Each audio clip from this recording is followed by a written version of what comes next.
আজকের গল্প আয়নার মানুষ, লেখক শীর্ষেন্দু মুখোপাধ্যায়। শক্তপোক্ত মানুষ হলে কি হয়? গদাধর আসলে বড় হয়রান লোক। 3 বিঘে পৈতৃক জমি চাষ করে তার কোনো ক্রমে চলে। বাস্তু জমি মোটে বিঘেটাক। তাতে তার বউ শাকপাতা লাউ কুমড়ো ফলায়।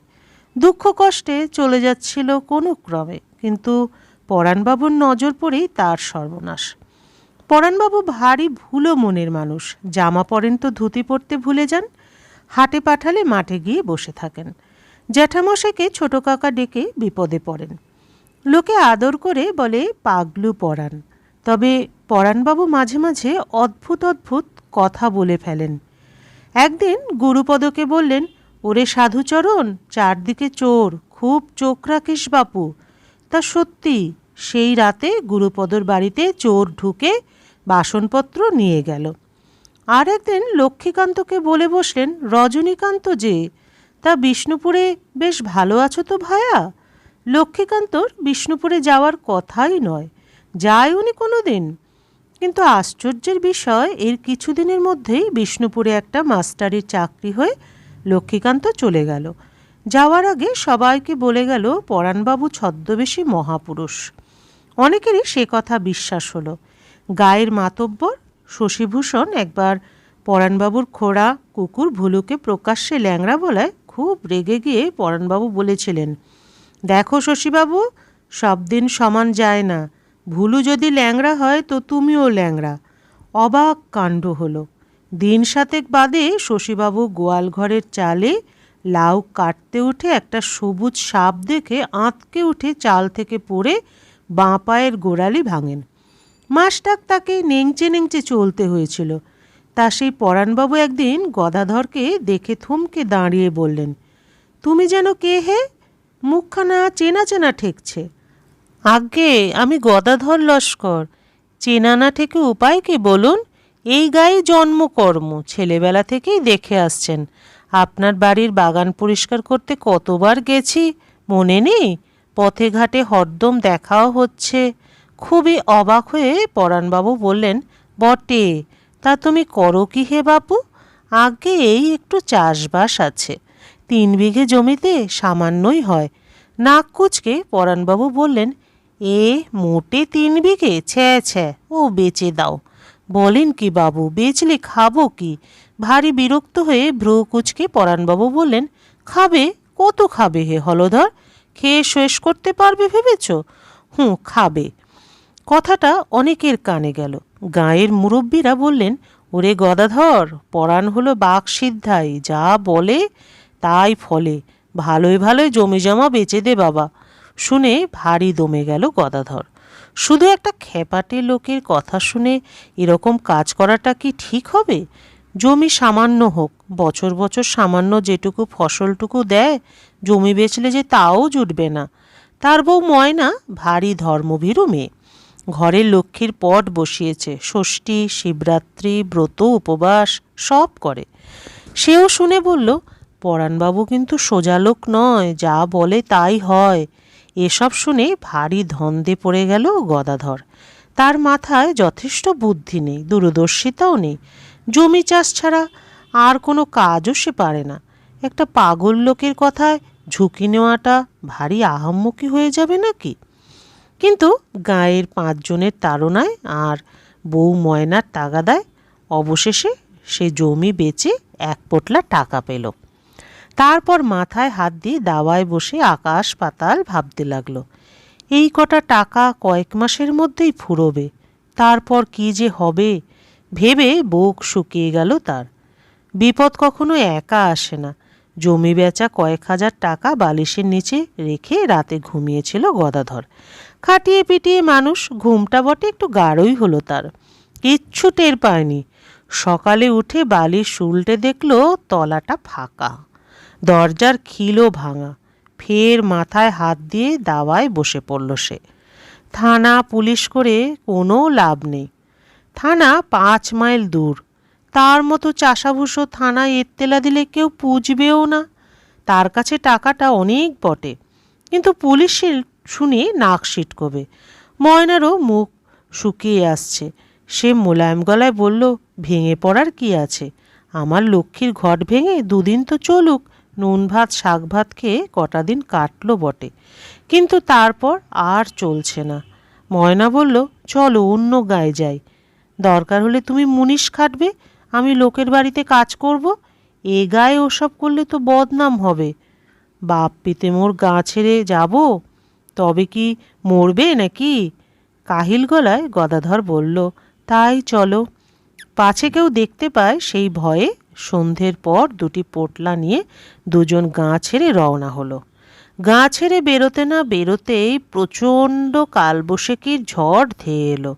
আকাশে ঘন বিদ্যুতের চমক, বাজ পড়ার পিলে চমকানো আওয়াজ আর তুমুল হাওয়া। দুজনে হাত ধরাধরি করে পড়ি কি মরি ছুটতে লাগলো। অন্ধকারে পথের মোটে হদিশই পেল না, শুধু টের পাচ্ছিল হাওয়া তাদের প্রায় উড়িয়ে নিয়ে চলেছে। ঝোপ জঙ্গল মাঠ ঘাট পেরিয়ে তারা দিক বিদিক শূন্য হয়ে ছুটছে।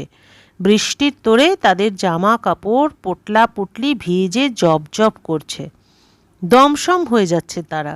বাতাসের শব্দে আর বাজের আওয়াজে কেউ কারোর সঙ্গে কথা বলারও সুযোগ পাচ্ছে না।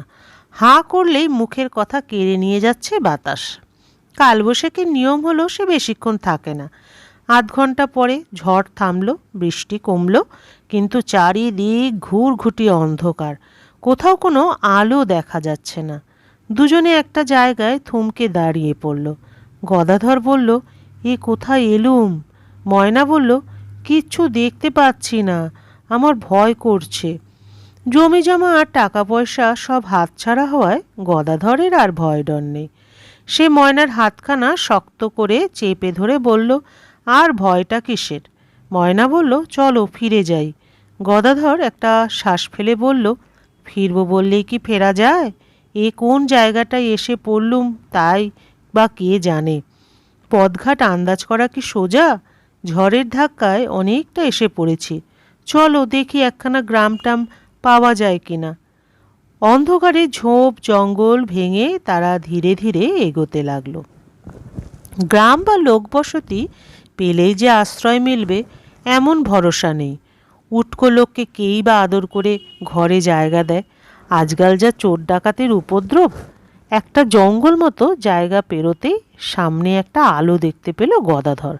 বলল, ওই তো আলো দেখা যাচ্ছে, চলো দেখা যাক মাথা গোজার জায়গা মেলে কিনা। সামনে এগিয়ে একখানা মাঠকোঠা দেখা গেল বটে, তবে তার বেশ দৈন্যদশা। সামনের ঘরে একখানা হ্যারিকেন জ্বলছে। বন্ধ দরজায় খুটখুট শব্দ করে গদাধর ভারী বিনয়ের গলায় বলল, আমরা বড় দুঃখী মানুষ মশাই, একটু মাথা গোজার ঠাঁই পাওয়া যাবে? ভিতর থেকে বাঁচখাই গলায় কে যেন বলে উঠল, ভিতরে এসো, দরজা ভেজানো আছে। দুজনে ভারী জড়সড়। ভয়ে ভয়ে ভেতরে ঢুকল। ঘরের কোণে রাখা হ্যারিকেনের আলোয় দেখা গেল সামনে একটা তক্তপোষ, তাতে গোটানো বিছানা, কয়েকটা বাক্স প্যাটরা, কিছু হাঁড়িকড়ি, কিন্তু ঘরে কেউ নেই। গদাধর গলা খাকারি দিয়ে ভারী নরম সুরে বলল, আজ্ঞে অপরাধ নেবেন না, উৎপাত করতেই এসেছি বলতে পারেন, তবে বিপদে পড়েই আসা। আমরা বড় দুর্দশায় পড়েছি কি না। কে যেন ভরাট গলায় বলে উঠল, দুর্দশার তো কিছু দেখছি না হে। কে বলল দুর্দশায় পড়েছ? একটু হাওয়া ছেড়েছিল আর দু ফোঁটা বৃষ্টি পড়েছে, এই তো। তা চাষিবাসীকে তো ঝড়ে জলে কতই কাজ করতে হয়, তা বটে। বলে গদাধর হাত কচলাতে কচলাতে বলল, যদি দয়া করে একটু আশ্রয় দেন তো দাওয়াতেই বসে রাতটা কাটিয়ে দেবক্ষণ। দাওয়ায়? দাওয়ায় কেন হে? দিব্যি ঘরদোর রয়েছে, দাওয়ায় থাকবে কোন দুঃখে? ভেতরের ঘরে যাও, শুকনো কাপড় টোপড় পাবে, পরে নাও গে, উনুনে আঁচ দেওয়া আছে, খিচুড়ি চাপিয়ে গিয়ে গ্যাট হয়ে বসে থাকো। ময়না ফিসফিস করে বলল, গলা পাচ্ছি বটে, কিন্তু কাউকে দেখতে পাচ্ছি না তো, কেন বলো তো? গদাধরও ভরকে গিয়ে বলল, তাই তো। ময়না বলল, জিজ্ঞাসা করো না। গদাধর ফের হাত কচলে বলল, আপনি কোথা থেকে কথা বলছেন আজ্ঞে? সামনে এলে একটু পদধূলি নিতুম। ও বাবা, পদধূলি বড় কঠিন জিনিস। খুঁটির গায়ে একটা হাত আয়না ঝুলছে, দেখতে পাচ্ছ? গদাধর ইতি উতি তাকিয়ে দেখল ভেতরের দরজার পাশে কাঠের খুঁটিতে একটা ছোট্ট হাত আয়না ঝুলছে বটে। আয়নাখানা পেরে ওর ভেতরে তাকাও। গদাধর অবাক হয়ে তাড়াতাড়ি গিয়ে আয়নাটা পেরে তুলে ধরতেই এমন আঁতকে উঠল যে একটু হলেই সেটা পড়ে যেত হাত থেকে। আয়নার ভেতরে একখানা সুরঙ্গে লম্বা মুখ, গোঁফ আছে, জুলজুলে চোখ, মাথায় বাবড়ে চুল। ভয়ের কথা হলো সে মুখের ঠোঁট নড়ছে আর কথা বেরিয়ে আসছে। দুজনেরই ভিমরি খাওয়ার অবস্থা। আয়নায় লোকটা বলল, ওরে বাপ, আগে তো প্রাণ রক্ষা হোক, তারপর দাঁত কপাটি লেগে পড়ে থাকলে থেকো। ময়না আর গদাধর কিছুক্ষণ বাক্যহারা হয়ে ঘেঁষাঘেঁষি করে দাঁড়িয়ে রইল। এরপর ময়নাই প্রথম কথা কয়ে উঠল, আমরা বড্ড ভয় পাচ্ছি যে। বলি, ভয়টা কিসের? হ্যাঁ, এই জন্যই বলে লোকের উপকার করতে যাওয়াটাই আহাম্মকি। গদাধর সামলে নিয়ে তাড়াতাড়ি বলল, না না, ওর ওপর কুপিত হবেন না। আমরা না হয় ভয় ডর সব গিলে ফেলেছি। ভালো, টপ করে ওসব ফালতু জিনিস গিলে পেটে চালান করে দাও। দিয়েছ? ময়না আর গদাধর ঘন ঘন ঢোক গিলে যেন একটু সামলে নিল। গদাধর বলল, না, এখন আর তেমন বুক ঢিপ ঢিপ করছে না। তোমার করছে ময়না? না, মাথাটা একটু ঝিমঝিম করছে, এই যা। আয়নার লোকটা বলল, ওতেই হবে, এখন গিয়ে রান্নার জোগাড় যন্তর করে ফেলো। গদাধর আমতা আমতা করে বলল, ফস করে অন্দরমহলে ঢুকবো? কেউ যদি কিছু বলে? লোকটা হাঁ হাঁ করে হেসে বলল, বলার মতো আছেটা কে হে? এই আমি ছাড়া এই বাড়িতে আর জনমনুষ্যই নেই। যাও যাও, ভেজা কাপড়ে বেশিক্ষণ থাকলে নিউমোনিয়া ধরে ফেলবে। কথা না বাড়িয়ে তারা ভিতরের ঘরে এসে দেখল দিব্যি ব্যবস্থা। আলনায় কয়েকখানা পাট ভাঙা ডুরের শাড়ি, দুটো বোয়া ধুতি আর মোটা কাপড়ের কামিজ রয়েছে। কুয়ো থেকে জল তুলে হাত মুখ ধুয়ে ভেজা কাপড় বদল করে রান্নাঘরে গিয়ে দেখল উনুনে আঁচ উঠে গেছে। চাল ডাল খুঁজতেই বেরিয়ে পড়ল। আলু, লঙ্কা, ফোড়ন, তেল সবই অল্প স্বল্প রয়েছে। ময়না বলল, হ্যাঁ গা, আয়নার জ্যাঠামশাইকে জিজ্ঞাসা করো না উনি আমাদের সঙ্গে খাবেন কি না। গদাধর গিয়ে আয়নাটা নিয়ে এলো।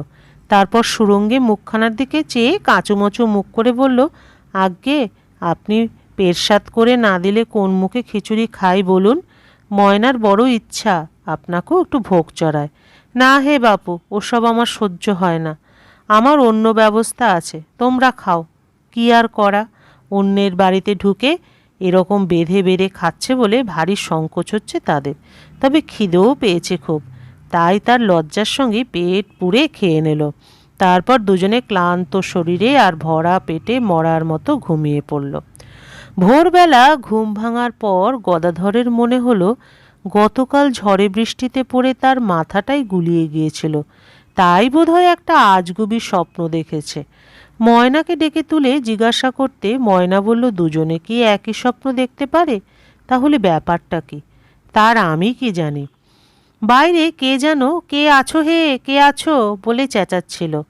গদাধর তাড়াতাড়ি উঠে সদর দরজা খুলে দেখল নাদুস নুদুস একটা লোক দাঁড়িয়ে আছে।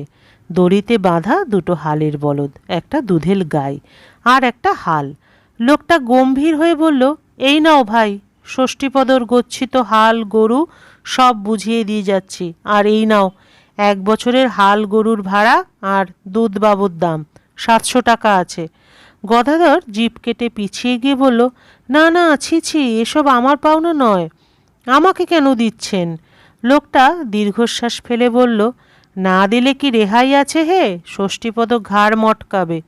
বুঝে নাও ভাই, কাল রাতেই ষষ্ঠীপদ হুকুম দিয়ে গেছে। আগে ষষ্ঠীপদ কে বটেন? কেন, পরিচয় হয়নি নাকি?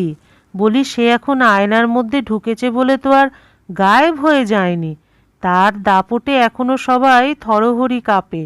ওই পুবে খালধারের জমিটা তোমার, 10 বিঘে আছে। কিছুই বুঝতে পারল না গদাধর।